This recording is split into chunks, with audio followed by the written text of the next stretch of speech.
Guys, muli po, update tayo dito sa house natin. So, ayan na guys. Ito yung sa family area guys na tiles na natin, ano.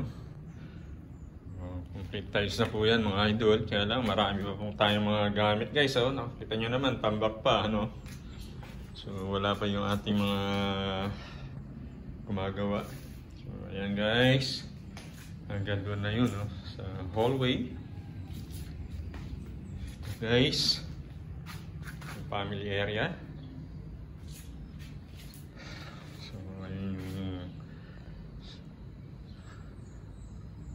door natin guys. Going to terrace guys. Ayan, nakita nyo naman yung mga kalat natin. Then dito sa room. So guys, ito meron na, nakabit na natin yung pintuan guys, ano. Ayan na. Kita nyo naman guys, ha. Ayan. Sa room po ito. And then, ayan guys, yung tiles nya. Ayan na po yung ating ceiling guys. Cove light po yung design nito, ano. Hindi pa tapos guys, wala pa yung dito sa kabilang gilid. Hanggang mamayang hapon matatapos na nila ito, no. And then going to CR naman tayo mga idol. Ito yung sa CR guys, naka-tiles na rin po. Nakakabit na rin po yung ating lavatory. Ayan. Shower guys, ayan na yung shower nya.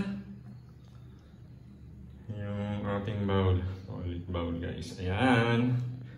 So mamaya po, hanggang mamaya hapon, ito naman po yung gagawin ceiling nya guys. Tsaka yung mga line ng kuryente guys, naka-ready na siya. Meron na po yan guys. Yung ating mga outlet. So yung outlet natin guys, meron na.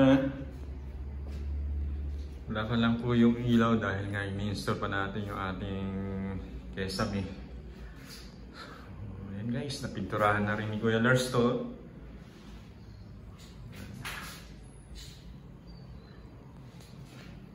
So and then, punta tayo dito. Ayan guys, yung pinaka main natin ng kuryente, no?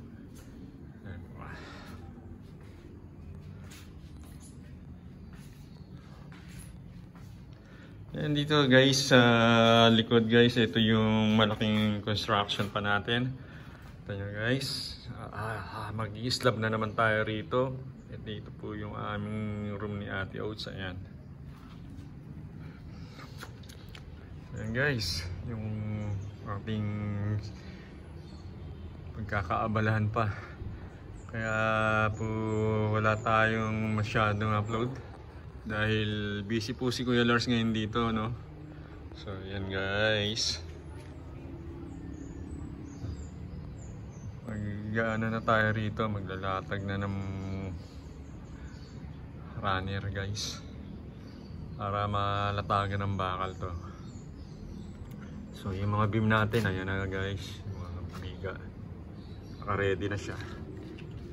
So, yan guys. Update lang si Kuya Lars. Thanks for watching. Shoutout po sa inyong lahat.